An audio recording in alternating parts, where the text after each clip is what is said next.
In sleep, we are united with our Father every night. We become one with the Ancient of Days. Prior to falling asleep, students of the mysteries must learn to behold the scintillating white light that shines forever on the great white throne, which is the secret place of the Most High, or the Holy of Holies within man. We can imagine that we see this white light, and this will completely still the mind. Nothing can appear on this white screen without our permission. Now we are first in the pool. No man can get into this pool of silence but our I am, which is first person and present tense. But while I am cometh, another steppeth down before me. John 5:7. That which steps down before you are the idle thoughts such as fear, doubt, despair, self-pity, and similar moods. If you banish these evil spirits or moods, Jesus, your own I amness, will speak softly and say, "Rise, take up thy bed and walk." Then the healing comes. Meditating on the eternal verities and the inner glory and beauties of the deity, man feels a movement within him. This is the divine light, and it is visible as a golden yellow light. Words cannot always define and formulate the things behind the veil. There are, of course, many mystical experiences which we cannot express with words. The ecstasy of heavenly bliss, of love and happiness. Meditation is that inner communion which works like a thief in the night, silently in man's own soul. This mood cannot be expressed in words or language, as it is beyond all formulation into word symbolism. To enter into the silence is intercommunion with the self or Christ within. This is the nearest approach to the invisible. Begin to imagine and dwell on the fact that in the deep of yourself sits the King of Kings, the Lord of Lords, and the Prince of Peace, whose dress is white. So also is the appearance of the light of his face. Imagine this being, sitting upon a throne of scintillating light, that he may give light to you. Realize now that your intellect is being anointed by the Christ or truth. You will find your spine tingles and your forehead becomes moist. This is the dew from heaven. My head is filled with dew. Elohim shall give thee of the dew of heaven. Many good people think that sleep is intended for rest of the body, an inertia of mind and body. It is believed that a restorative process sets in, resulting in a feeling of well-being due to the fact that there is a restoration of physical energy. The reason we go to sleep is to develop spiritually and for no other purpose. Therefore, it is of paramount importance that we avoid all discordant states prior to sleep.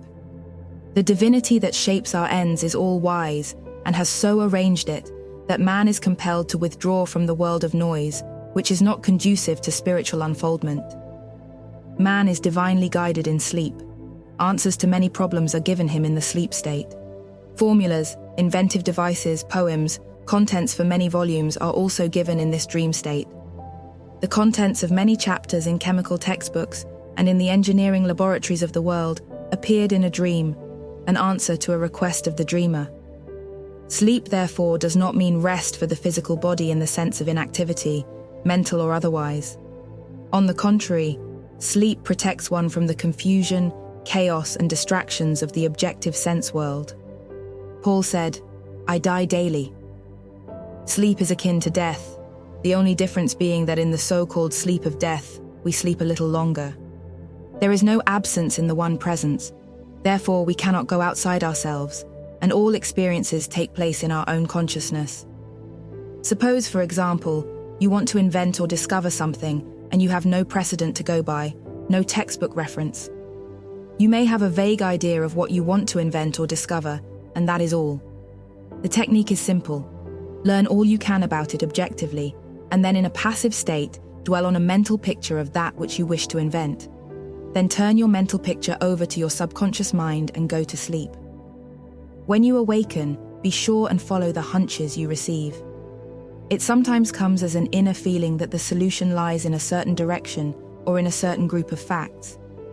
You will find that many times the entire formula or solution may appear in a dream. In such cases, it is wise to have a pencil near you as you sleep, so that when you awaken, you may jot down the impressions that come to you in your dream.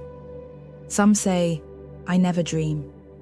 We all dream, and if you don't remember your dreams, simply suggest to your subconscious before you drop off to sleep, one word: remember. It knows what you want to remember and will faithfully follow your instructions. As we all know, the subconscious never sleeps. If you are a writer, teacher, doctor, housewife, or stenographer, you can utilize this great truth to your advantage night after night. Give your subconscious the right mental picture to go to work on each night, knowing that it will reproduce your request in exact accordance with your desire. The book of Genesis says that God rested the seventh day. Some good people reading the Bible literally seem to think that God was fatigued or needed rest after 6 days' work. Such a conception, of course, is unthinkable and absurd. And God blessed the seventh day and hallowed it, because that in it he rested from all his work which God had created and made. This quotation has nothing whatever to do with physical repose or rest. The Sabbath may be any hour or moment of the day or night. It means the supreme satisfaction that follows prayer, an inner knowing that what you prayed for is an established fact in your own consciousness. Therefore, in calmness and in peace, you await the external evidence of the inner experience. We have 2 ears, 2 nostrils, 2 eyes, and 7th a mouth. Through this, as Plato says, mortal things have their entrance, immortal their exit. All the food we eat is consumed to tissue, bone, muscle. Finally, the body disintegrates and returns to the elements. But in the silence, communing with God, when the 7 faculties are stilled, the still small voice of the undying God speaks through the lips. This may be the voice of intuition, the voice having healing in its vibration, or it may be the 4th dimensional feeling of, it is finished. This is the rest or Sabbath of the Lord. And King Solomon sent and fetched Hiram out of Tyre. He was a widow's son of the tribe of Naphtali, and his father was a man of Tyre and a worker in brass.